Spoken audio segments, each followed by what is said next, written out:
আমি প্রাণকলা কৃষি খামার থেকে বলছি। আমার এই প্রাণকলা কৃষি খামার সম্পূর্ণ রাসায়নিক সার এবং কীটনাশক মুক্ত, কোনো প্রকারের ফরমালিন এখানে ব্যবহার করা হয় না। আমরা এখানে সব ধরনের সবজি উৎপাদন করে থাকি, কোনো প্রকারের কীটনাশক ব্যবহার করি না।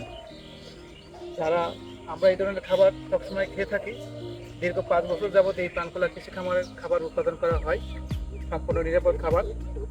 যারা এই ধরনের খাবার খেতে বা নিতে ইচ্ছুক অবশ্যই আমাদের সাথে ইনবক্সে যোগাযোগ করবেন।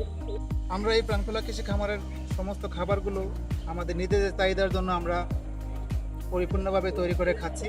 আমরা চাচ্ছি যে এই ধরনের খাবার সারা বাংলাদেশে ছড়িয়ে দেওয়ার জন্য, ইনশাল্লাহ।